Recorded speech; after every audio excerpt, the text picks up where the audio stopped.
बिस्मिल्लाहिर्रहमानिर्रहीम। अस्सलाम वालेकुम नाज़रीन, कैसे हैं आप। मैं मुनीर अहमद मलिक एक नए व्लॉग के साथ हाजिर हूँ। नाज़रीन, आपको बताते हैं कि आज पीपल पार्टी के सेनेटर और सीनियर रहनुमा साबिक सदर सुप्रीम कोर्ट बार एसोसिएशन जनाब एतजाज़ एहसन साहब लाहौर हाई कोर्ट में पेश हुए, जिसमें वो जो ज़मान पार्क में एक ऑपरेशन हुआ इमरान खान के घर पे, और घर के साथ ही एतजाज़ एहसन साहब का घर है, उनके भाई का घर है, तो उनका घर भी मुतासर हुआ। पुलिस उनके घर में भी दाखिल हुई और वहाँ भी सर्च किया गया, उनका गेट तोड़ा गया, उनके घर की दीवार तोड़ी गई, ग्रिल तोड़ी गई, जिस पर जो है ना एतजाज़ एहसन साहब ने उस दिन भी प्रेस कॉन्फ्रेंस की और कानूनी कार्रवाई का ऐलान किया था, और ये भी कहा था कि इस मामले में मैं इमरान खान के साथ मुकम्मल जो है ना कानूनी मुआवनत का जो है वो करूँगा, जो होगा मेरे अख्तियार में। तो आज वो लाहौर हाई कोर्ट में पेश हुए और पेश होने के बाद उन्होंने प्रेस कॉन्फ्रेंस भी की, जिसमें उन्होंने दोबारा वही हालात दोहराए कि उस दिन कैसे पुलिस जो है ना लाहौर हाई कोर्ट के रोकने के बावजूद वहाँ पे ऑपरेशन के लिए पहुँची, और वहाँ पे उन्होंने क्या कुछ किया। इमरान खान के घर की तलाशी ली, तोड़ फोड़ की, उनका गेट तोड़ा, उनके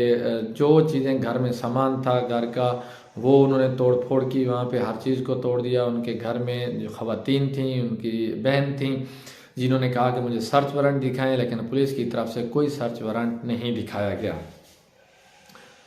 तो उन्होंने कहा कि जो शेलिंग की गई वहाँ पर, वो मेरे घर में भी शेल गिरे, और वहाँ पे इस तरह की शेलिंग तो कच्चे के इलाके में भी डाकुओं पर भी नहीं की जाती, जिस तरह की शेलिंग उन्होंने ज़मान पार्क में एक रिहायशी एरिया में मेरे घर पर की और इमरान खान के घर पर की। मज़ीद उन्होंने एक जो है ना दिलचस्प बात भी की, वो ये कि उन्होंने कहा कि मरीम नवाज़ और राना सनाउल्लाह, मोहतरमा मरीम नवाज़ और राना सनाउल्लाह वज़ीर दाखिला जो इस वक्त हैं वफाकी वज़ीर दाखिला, वो PTI के लिए एक तोहफ़ा है।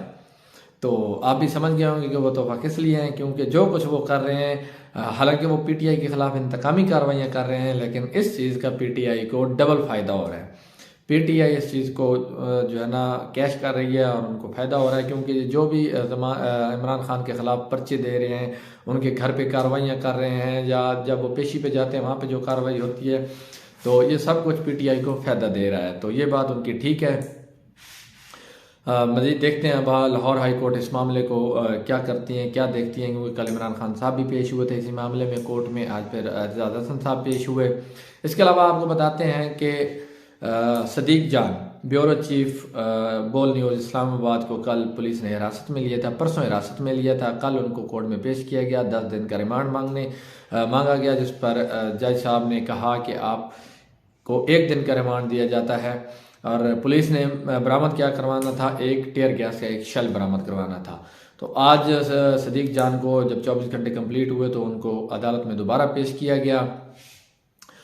आपको पहले ये बताएंगे कि उससे पहले, उनको पेश करने से पहले सहाफ़ी बरादरी की जानिब से भी वहाँ पे एहतजाज किया गया। पैनाफ्लेक्स जो है ना उठाए हुए थे उन्होंने, जिसमें उन्होंने लिखा हुआ था कि सदीक जान को रिहा करो, जिनमें मुल्क के नामवर सहाफ़ी शामिल थे, जिनमें इमरान रियाज खान, समी इब्राहिम, मखदूम शहाबुद्दीन और इस तरह के दीगर नामवर सहाफ़ी भी मौजूद थे। तो वहाँ पे इमरान खान साहब और मखदूम शहाबुद्दीन ने जो है ना मीडिया से गुफ्तगू भी की और बताया कि जो है ना हमें चुप करवाने के लिए ये सब कुछ किया जा रहा है,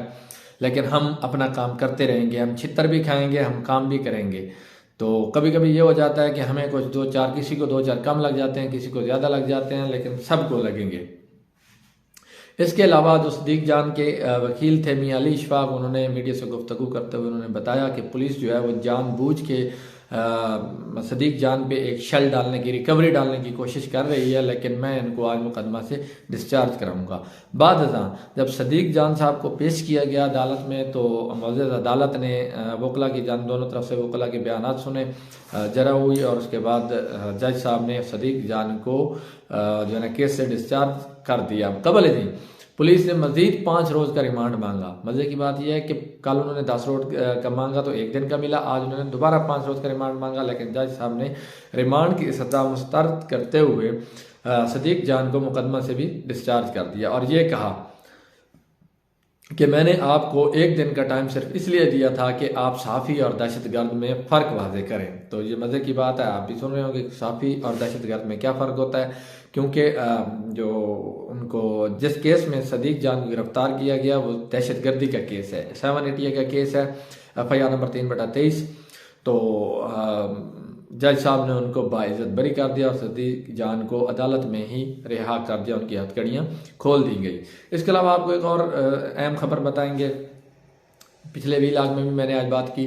तो मैंने आपको बताया था कि इमरान खान और PTI, इमरान खान चेयरमैन इमरान खान और उनकी जमात PTI पे पाबंदी लगाने की कोशिश की जा रही है और उनको कालादम करार देने के लिए आज पार्लियामेंट का जॉइंट सेशन हो रहा है। जॉइंट सेशन में ऐवान बाला और ऐवान ज़ेरीन, सेनेट और कौमी असम्बली दोनों मिलकर आज एक जॉइंट सेशन कर रहे हैं, जिसमें इमरान खान और PTI पे पाबंदी लगाने के लिए करारदाद पेश की जाएगी। अगर करारदाद अक्सरियत के साथ 2/3 के साथ मंजूर हो जाती है तो उसके बाद इमरान खान और PTI पे जो उसको कालादम करार देने और उस पर पाबंदी के लिए जो बाकी कागजी कार्रवाई है वो आगे चलेगी,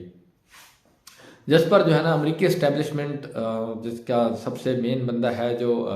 ज़ल्मे खलीलजाद, वो सामने आया है। उन्होंने पहले भी कहा कि आप जो है ना सब मिल बैठ के जो है ना इस मामला को हल करें और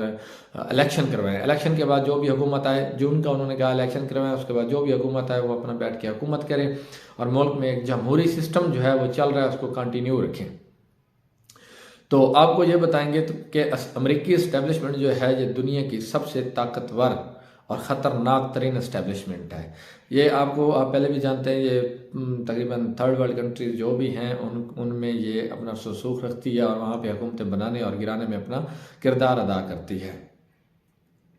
अब देखना यह है कि अमरीकी इस्टेब्लिशमेंट जो है वो मुकम्मल तौर पर पाकिस्तान में जमहूरी निज़ाम को कंटिन्यू करने के लिए बात कर रही है और कह रही है कि इस निज़ाम को आगे चलें।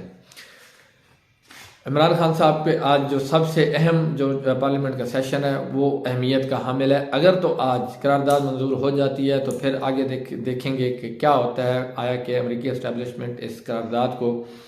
ख़त्म करवाती है या इस करारदाद के ज़रिए ही इमरान खान पर पाबंदी लगा दी जाती है। अगर इमरान खान और PTI पर पाबंदी लगती है तो उसका तो हल है कि PTI एक नई जमात के तौर पर रजिस्टर होगी, लेकिन उसके लिए ये है कि जब एक जमात PTI नाम और उसके अलावा जो है ना उनका इंतखाबी निशान अवाम में मशहूर हो चुका है तो दूसरे का नाम बनाने में भी टाइम लगता है, अवाम को नहीं पता होता, सादल अवाम को। लेकिन दूसरी बात यह है कि इमरान खान साहब पे अगर पाबंदी लगती है तो उनको विद इन नो टाइम उनको गिरफ्तार कर लिया जाएगा, क्योंकि उसके बाद उनकी पॉपुलैरिटी वो नहीं रहेगी। उनको एक दहशतगर्द के तौर पे जो है ना डील किया जाएगा और अवाम को बताया जाएगा कि वो एक दहशतगर्द है। कबल उनके घर से जो असला बरामद हुआ जिस दिन ऑपरेशन हुआ तो उसमें यह कहा गया कि ये असला इनके घर से बरामद हुआ है, हालांकि वो बाद में एक्सपोज हो गया। 1-2 घंटे में ही ये सारा ड्रामा जो है वो फ्लॉप हो गया था पुलिस का, और उसमें मीडिया ने अहम किरदार अदा किया। उन्होंने बताया कि ये असला वहाँ से बरामद नहीं हुआ बल्कि पुलिस दोबारा वापस आई है ऑपरेशन के बाद और असला छुपा के लाए हैं बैग्स में, और वहाँ जाके उन्होंने फ़ोटो सेशन किया और बरामदगी का ड्रामा डाल के उन्होंने FIR लॉन्च कर दी। तो ये कोई ढकी छुपी बातें नहीं है, क्योंकि इस तरह की बरामदगी डालना, जिस तरह आप सदीक जान पे एक शल की बरामदगी डालना चाह रहे थे, तो ये पुलिस के लिए ये कोई मुश्किल काम नहीं होता। अगर राना सनाउल्लाह पे 1 मन जो है ना चर्स की बरामदगी डाल सकते हैं तो फिर इस मुल्क में कुछ भी हो सकता है। इस मुल्क में, हमारे मुल्क में ज़्यादातर केसेस ऐसे होते हैं जिसमें खुद साख्ता रिकवरियाँ डाली जाती हैं मुलजमान पे, चाहे वो हाई लेवल के मुलजमान हो या छोटे लेवल के चोरों डकैतों या जो है ना वाइट कॉलर क्राइम जो होता है, करप्शन के केसेस या जो भी हैं इसमें, तो ये किसी भी मुलजिम को फंसाने के लिए उस पर खुद साख्ता बरामदगी डाली जाती है, जिस तरह राना सनाउल्लाह पे डाली गई, अब सदीक जान पे कल आज डालने की कोशिश की गई। इमरान खान पे जो है ना जिस दिन उनके घर में ऑपरेशन हुआ तो वहाँ पे भी असला की बरामदगी डाली गई। तो ये हमारे मुल्क का निज़ाम है, ये चलता रहेगा जब तक कि इसको तब्दील करने वाला कोई हुक्मरान नहीं आएगा। कबल इमरान खान जब गवर्नमेंट में आए थे तो उन्होंने इलेक्शन कैंपेन में बारहा कहा था कि मैं पुलिस को गैर सियासी बनाऊंगा, पुलिस की इस्लाहात करूंगा, लेकिन अपने 4 साल दौरे हुकूमत में उन्होंने कोई इस्लाहात नहीं की, कोई भी एक कानून पुलिस को सीधा करने के लिए नहीं बनाया। पुलिस यूं की त्यों है और मुकम्मल तौर पर सियासी असर व रसूख में है। जहाँ भी जो है ना ये पुलिस के थाने हैं या जो भी अफसरान होते हैं ये सियासी असर रसूख के अंडर होते हैं और सियासी जो नुमाइंदे होते हैं उनके कहने पे ही काम करते हैं। समटाइम्स तो ऐसे होता है कि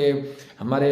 पंजाब के अंदर तो कुछ थाने ऐसे भी हैं जिनको ये कहा जाता है कि यहाँ का वहाँ का जो SHO लगा होता है वो SHO नहीं होता, वहाँ का MNA या MP जो होता है वो SHO होता है वहाँ का। तो वो जैसे कहता है तो वैसे ही वो SHO करता है। इस किस्म के थाने को सियासी थाना कहते हैं। तो ये जब तक इस पुलिस को गैर सियासी नहीं बनाया जाएगा तो हमारे मुल्क का निज़ाम मेन जिस तरह वो कहते हैं ना कि तमाम बुराइयों की जो जड़ होती है वो झूठ होता है, इसी तरह हमारे मुल्क का जो टोटल निज़ाम ख़राब है, मैं इसमें जो सब की जड़ समझता हूँ ना ख़राबी की, वो पुलिस है। पहले पुलिस ठीक होगी तो उसके बाद ही कुछ ठीक होगा, अदरवाइज़ ये निज़ाम ऐसे ही चलता रहेगा। इंशाल्लाह आपको नेक्स्ट व्लॉग में नई अपडेट के साथ हाजिर होंगे। फिलहाल के लिए इतना ही, शुक्रिया, अल्लाह हाफ़िज़।